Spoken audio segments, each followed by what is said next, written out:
स्वागत है दोस्तों आप सभी का सूजस बुलेटिन में।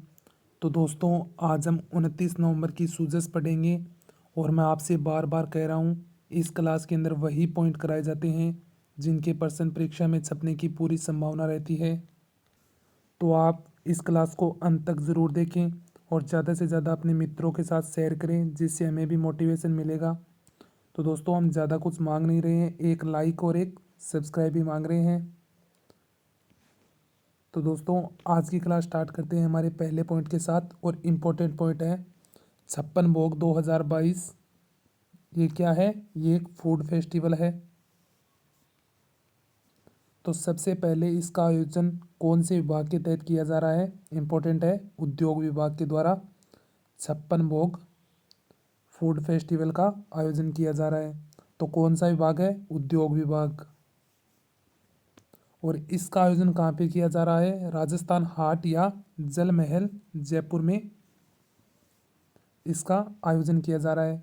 2 पॉइंट है, एक तो विभाग से संबंधित है, तो कौन सा विभाग है? उद्योग विभाग। दूसरा, इसका आयोजन कहाँ पे हो रहा है? राजस्थान हाट, जो कहाँ पे है? जयपुर जिले के अंदर। और ये कब से कब तक है? इसकी तारीख घोषित कर दी गई है। तो 9 से 12 दिसंबर 2022 तक चलेगा। 3 दिवसीय है 56 भोग फूड फेस्टिवल। तो एक तो विभाग इंपॉर्टेंट है, तो कौन से विभाग के तहत संचालित किया गया है? उद्योग विभाग। और इसका आयोजन कहाँ पे? जयपुर में। और कब से कब तक है? 9 से 12 दिसंबर 2022 तक। इसका नेक्स्ट पॉइंट पढ़े तो राजस्थान में मशहूर व्यंजनों का जायका एक ही परिसर में उपलब्ध करवाया जाएगा। तो जायका मीन्स होता है स्वाद। तो अलग अलग जगह की जो फेमस चीज़ें हैं वो एक ही जगह उपलब्ध करवाई जाएगी, उनका स्वाद आप चख सकेंगे। तो इसका आयोजन कहाँ पे हो रहा है? जयपुर के जल महल या राजस्थान हाट के अंदर। जैसे हम देखें तो नसीराबाद के कचौड़े फेमस हैं और पुष्कर के मालपुआ, और बीकानेर के तो आप सबको पता है भुजिया फेमस है ही, और कोटा की कचौरी, अलवर का कलाकंद, जोधपुर की मिर्ची बड़े और प्रतापगढ़ के आम पापड़। तो आदि ऐसी सभी चीज़ें की स्टॉलें एक ही जगह उपलब्ध करवाई जाएगी, जो राजस्थान हाट जयपुर में। जो कौन सा है? 52 भोग फूड फेस्टिवल 2022, जो कौन से विभाग के तहत संचालित है? उद्योग विभाग के तहत, जो 9 से 12 दिसंबर तक चलेगा। अब नेक्स्ट और इम्पोर्टेंट पॉइंट है रोल बॉल चैंपियनशिप 2022। इसमें विजेता जयपुर की टीम बनी है। तो इसे हम पढ़ लेते हैं पूरा। तो सबसे पहले रोल बॉल चैंपियनशिप का आयोजन कहाँ पे किया गया? सीकर के अंदर। और देखें, एक तो मिनी और जूनियर जो भी प्रतियोगिता रही उसका विजेता कौन रहा? जयपुर की टीम विजेता रही।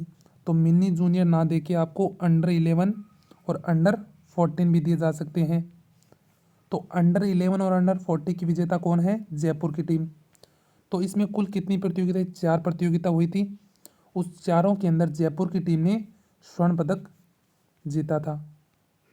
तो एकदम आसान सा पॉइंट है, रोल बॉल चैंपियनशिप जिसका आयोजन कहाँ पे किया गया? सीकर जिले के अंदर, और जिसमें कुल 4 प्रतियोगिता हुई थी और चारों प्रतियोगिता के अंदर स्वर्ण पदक जयपुर की टीम ने जीता था। और अंडर 11 और अंडर 40 से पूछे तो जयपुर की टीम विजेता रही थी। अभी नोट लगा के जो बात है इंपॉर्टेंट है, मिनी और जूनियर आयु वर्गों की राष्ट्रीय प्रतियोगिता। तो कौन सी प्रतियोगिता? राष्ट्रीय प्रतियोगिता दिसंबर के अंतिम सप्ताह में जयपुर के सवाई मानसिंह स्टेडियम में आयोजित होगी। तो एक तो इसकी जगह दे दी गई है जयपुर के सवाई मानसिंह स्टेडियम के अंदर।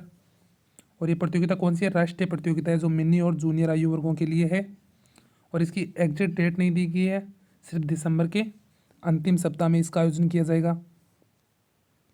तो एक बार फिर से देखें तो रोल बॉल चैंपियनशिप 2022 जिसका आयोजन कहाँ पे किया गया? सीकर जिले के अंदर। कुल 4 प्रतियोगिता हुई थी और चारों प्रतियोगिता के अंदर जयपुर की टीम ने विजेता रहे और गोल्ड मेडल जीता था। तो आपसे पूछ ले अंडर 11 और अंडर 40 की किसने जीता था? जयपुर की टीम ने। और जो मिनी और जूनियर आयु वर्गों की राष्ट्रीय प्रतियोगिता है इसका आयोजन कहाँ पर होगा? जयपुर के मानसिंह स्टेडियम के अंदर, जो दिसंबर के अंतिम सप्ताह में। ये आप सबको पता है प्रशासन सैरो संघ अभियान जो कब तक चलेगा, 31 मार्च 2023 तक जारी रहेगा, जिसमें ऐतिहासिक छूट दी जाती है पट्टों पे, जिसमें सभी शहरी और गैर कृषि या आबादी भूमि पर धारा 69A के तहत 501 रुपये में पट्टा उपलब्ध करवाया जाता है। और कृषि भूमि भूखंडों के रूपांतरण पिछली दरों में छूट के लिए पट्टों की दर में 75% तक की ऐतिहासिक छूट दी जा रही है। और अब तक कितने लाख पट्टे जारी कर दिए गए हैं, 5 लाख पट्टे जारी कर दिए गए हैं। तो इसके अंदर दो ही पॉइंट इंपॉर्टेंट है। तो प्रशासन शहरों संघ अभियान कब तक चलेगा, 31 मार्च 2023 तक। और अब तक कितने पट्टे जारी कर दिए हैं, 5 लाख पट्टे जारी कर दिए गए हैं। ये दोनों पॉइंट परीक्षा में पूछे जा सकते हैं, इसलिए आपके सामने लाए गए हैं, तो आप ज़रूर याद रखना। प्रशासन शहरों संघ के अभियान कब तक जारी रहेगा, 31 मार्च 2023 तक। और कितने पट्टे अब तक जारी कर दिए गए हैं, 5 लाख पट्टे। अब चलते हैं हमारे नेक्स्ट पॉइंट के अंदर। ये जो दो योजना है, एक तो मुख्यमंत्री दुग्ध और दूसरी है मुख्यमंत्री पोशाक वितरण योजना, इनका शुभारंभ आज कर दिया गया है। ये आपको कल भी पढ़ाई गई थी, आज दोनों योजना को हम एक साथ पढ़ेंगे। तो इस साइड है मुख्यमंत्री पोशाक वितरण योजना और दूसरी साइड है मुख्यमंत्री बाल गोपाल योजना, जिसका शुभारंभ दोनों का एक ही डेट को 29 नवंबर 2022 कहाँ से, जयपुर से। तो दोनों का आयोजन शुभारंभ कहाँ से किया जाएगा, जयपुर से। इसमें विशेषता यह है कि राजकीय विद्यालय में कक्षा 1 से 8 तक छात्र और छात्राओं दोनों को पोशाक के 2 सेट के लिए कपड़ा दिया जाएगा और साथ में सिलाई के लिए प्रति छात्र 200 रुपये हैं, ये 2000 नहीं है, 200 रुपये बैंक खाते में ट्रांसफ़र किए जाएंगे। अगर इसकी विशेषता पढ़ें तो राज्य में जो मिड डे मील योजना चल रही है, उस कार्यक्रम में जो उससे लाभान्वित है, जैसे सरकारी तथा गैर सरकारी स्कूलें और मदरसे, इनके तहत अब जो कक्षा 1 से 8 तक छात्र पढ़ रहे हैं, उनको पाउडर युक्त दूध उपलब्ध करवाया जाएगा। तो दोनों कक्षा एक ही है, यह भी कक्षा 1 से 8 तक है और यह भी कक्षा 1 से 8 तक है। इसमें पोशाकों के 2 सेट उपलब्ध करवाए जाएंगे और साथ में 200 रुपये सिलाई के लिए दिए जाएंगे। और इसमें दूध वितरण 2 दिन है, एक तो मंगलवार को और एक शुक्रवार को। और ये दूध की आपूर्ति कौन करवाती है, राजस्थान कोऑपरेटिव डेयरी फेडरेशन के माध्यम से दूध की आपूर्ति करवाई जाएगी। और मुख्यमंत्री पोशाक वितरण योजना के अंदर राजस्थान सरकार के द्वारा कितने करोड़ रुपए वहन किए गए हैं, 510.10 करोड़ रुपए वहन किए गए हैं। और वहीं इनमें दूध की मात्रा देखें तो कक्षा 1 से 5 तक 150 ml और कक्षा 6 से 8 तक 200 ml दूध दिया जाएगा। तो एक बार फिर से देख लेते हैं, मुख्यमंत्री पोशाक वितरण योजना, जिसका शुभारंभ 29 नवंबर 2022 से कहाँ से, जयपुर से। वहीं इस साइड है मुख्यमंत्री बाल गोपाल योजना, जिसका शुभारंभ भी 29 नवंबर 2022 जयपुर से। इसकी विशेषता यह है कि राजकीय विद्यालय में कक्षा 1 से 8 तक जो छात्र छात्राएं पढ़ रहे हैं, उनको पोशाक के 2 सेट उपलब्ध करवाए जाएंगे और साथ में प्रति छात्र 200 रुपये सिलाई के लिए उनके बैंक खाते में ट्रांसफ़र कर दिए जाएंगे। और योजना के अंतर्गत राजस्थान सरकार के द्वारा कितने करोड़ रुपए खर्च हुआ है, 510.10 करोड़।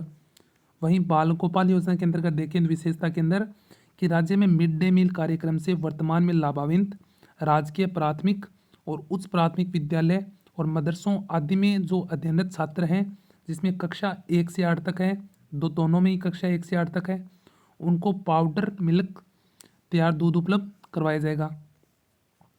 और यह दूध की आपूर्ति किसके माध्यम से, राजस्थान कोऑपरेटिव डेयरी फेडरेशन के माध्यम से। और सप्ताह में 2 दिन दूध है, एक तो मंगलवार और एक कौन सा वार है, शुक्रवार। और दूध की मात्रा भी दी गई है, तो कक्षा 1 से 5 तक 150 ml और कक्षा 6 से 8 तक 200 ml दूध उपलब्ध करवाया जाएगा। तो काफ़ी इंपॉर्टेंट योजना है दोनों ही, तो आप परीक्षा की दृष्टि से ये बहुत महत्वपूर्ण है, तो ज़रूर याद रखना। अब ये पूर्वी राजस्थान नहर परियोजना है, तो आज के इसके अंदर सुजेस के अंदर जिक्र हुआ था।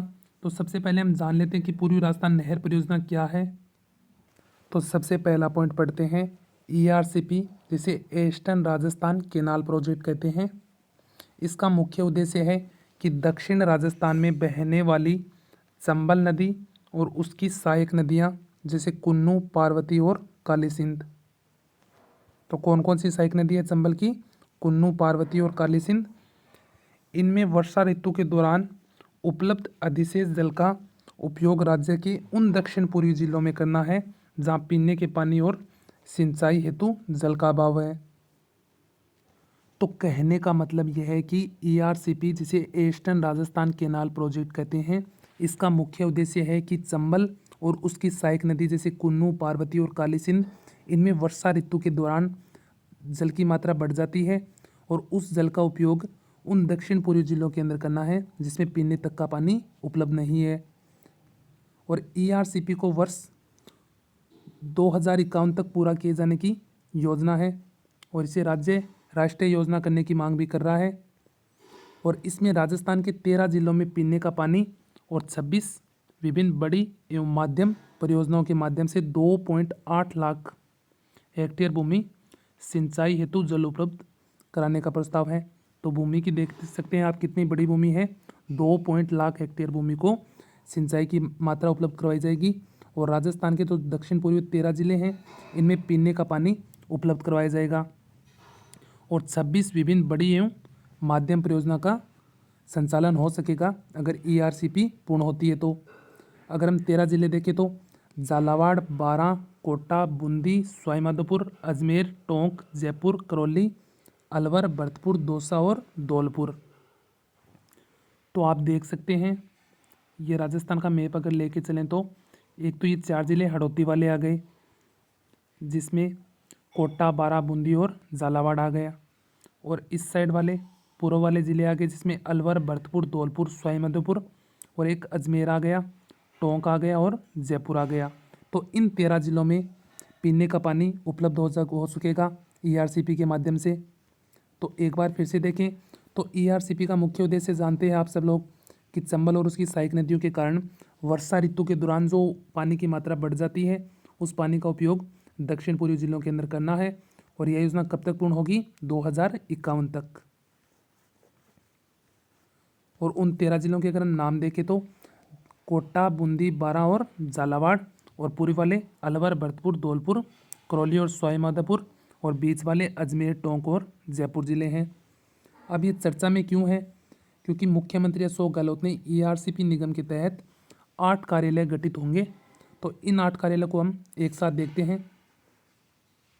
तो जयपुर में गठित होने जा रहे हैं एक तो कोऑपरेटिव ऑफिस, एक PME ऑफिस, और कोटा में प्रोजेक्ट इम्प्लीमेंटेशन यूनिट, और 12 में सब प्रोजेक्ट इम्प्लीमेंटेशन यूनिट जो प्रथम और द्वितीय होगी, और टोंक और बूंदी में भी सब प्रोजेक्ट इम्प्लीमेंटेशन यूनिट सहित कुल 8 कार्यालय गठित किए जाएंगे। तो परीक्षा में इस तरह से प्रश्न पूछा जा सकता है कि ERCP के तहत कोऑपरेटिव ऑफिस का गठन कौन से ज़िले के अंदर किया गया है? तो जयपुर ज़िले के अंदर। और PME ऑफिस का तो कौन सा है? जयपुर के अंदर। तो इस तरह का बना के क्वेश्चन पूछा जा सकता है, आप इन्हें ज़रूर याद रखें। ये सब पॉइंट परीक्षा की दृष्टि से काफ़ी महत्वपूर्ण है, मैं आपसे बार बार कह रहा हूँ। तो नेक्स्ट पॉइंट चलते हैं हमारे गंग नहर केनाल रेगुलेशन कंप्यूटराइजेशन प्रोजेक्ट। एक तो ये प्रोजेक्ट का आप नाम ज़रूर याद रखना, कौन सा है? गंग नहर केनाल रेगुलेशन कंप्यूटराइजेशन प्रोजेक्ट। और दूसरा, किसानों को पानी से जुड़ी रियल टाइम इंफॉर्मेशन उपलब्ध करवाने के लिए गंगानगर जिले को नेशनल E-गवर्नेंस गोल्ड अवार्ड दिया गया है। तो एक तो ये प्रोजेक्ट हो गया गंग नहर केनाल रेगुलेशन कंप्यूटराइजेशन प्रोजेक्ट, और दूसरा किसानों को पानी से जुड़ी रियल टाइम इंफॉर्मेशन देने के लिए भारत सरकार के द्वारा राजस्थान के गंगानगर जिले को नेशनल E-गवर्नेंस गोल्ड अवार्ड दिया गया है। परीक्षा की दृष्टि से काफ़ी महत्वपूर्ण है, तो आप ज़रूर याद रखें इसे। ये 1% जो आपसे बाद में पूछूंगा मैं, पहले मैं एक बार रिवाइज करा देता हूँ संपूर्ण सूजेस को।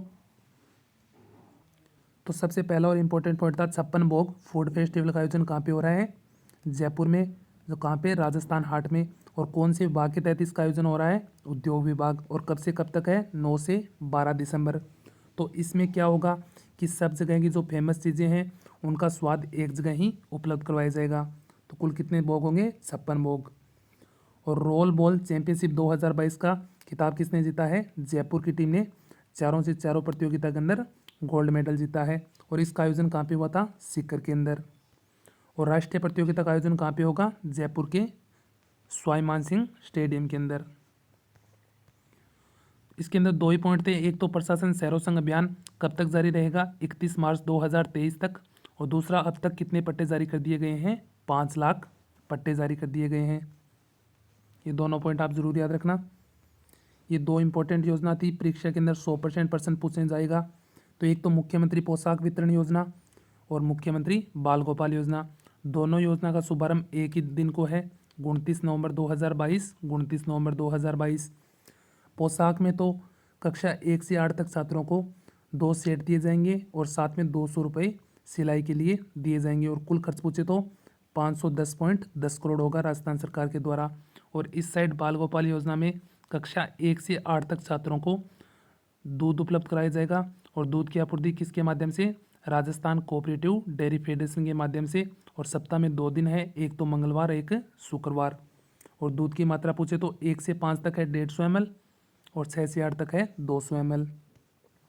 पूर्वी राजस्थान नहर परियोजना की चंबल और उनकी सहायक नदियों के दौरान वर्षा ऋतु आती है, तब पानी की मात्रा बढ़ जाती है। उस पानी का उपयोग राजस्थान के दक्षिण पूर्वी जिलों के अंदर करना है। और योजना कब तक पूर्ण होगी? 2051 तक पूर्ण करने का लक्ष्य रखा गया है। और इन 13 जिलों में देखें तो झालावाड़, बारा, कोटा, बूंदी, सवाई माधोपुर, अजमेर, टोंक, जयपुर, करौली और अलवर, भरतपुर, दौसा और धौलपुर शामिल है। ये काफ़ी इंपॉर्टेंट है। ERCP के तहत 8 कार्यालय गठित होंगे, जिसमें कोऑपरेटिव ऑफिस कहाँ पे है? जयपुर के अंदर। और PME ऑफिस भी जयपुर के अंदर। और प्रोजेक्ट इम्प्लीमेंटेशन यूनिट कहाँ पे है? कोटा के अंदर। और सब प्रोजेक्ट पूछे तो 12 के अंदर। और ये काफ़ी इंपॉर्टेंट पॉइंट है, गंग नहर केनाल रेगुलेशन कंप्यूटराइजेशन प्रोजेक्ट और किसानों को पानी की जुड़ी रियल टाइम इन्फॉर्मेशन देने के लिए गंगानगर जिले को नेशनल ई-गवर्नेंस गोल्ड अवार्ड से नवाजा गया है। अब ये प्रश्न आप कमेंट बॉक्स के अंदर ज़रूर बताइए। पहले प्रश्न पढ़ लीजिए आप। हर घर जल पहुंचाने के लिए चलाए जा रहे जल जीवन मिशन के तहत सर्वाधिक वृहद एवं लघु पेयजल परियोजनाओं को मंजूरी किस जिले के अंदर मिली है? तो इसका आंसर आप कमेंट बॉक्स के अंदर बताइए। डूंगरपुर होगा, उदयपुर या गंगानगर या बांसवाड़ा। तो इसका आंसर मैं कमेंट के अंदर चेक करूँगा। अगर सब बच्चों का सही हुआ तो उन्हें इनाम मिलेगा। और इस वीडियो की PDF आपको हमारे टेलीग्राम चैनल पर उपलब्ध करवा दी जाएगी। और टेलीग्राम चैनल की लिंक नीचे डिस्क्रिप्शन के अंदर दी गई है। धन्यवाद दोस्तों, मिलते हैं नेक्स्ट वीडियो के अंदर।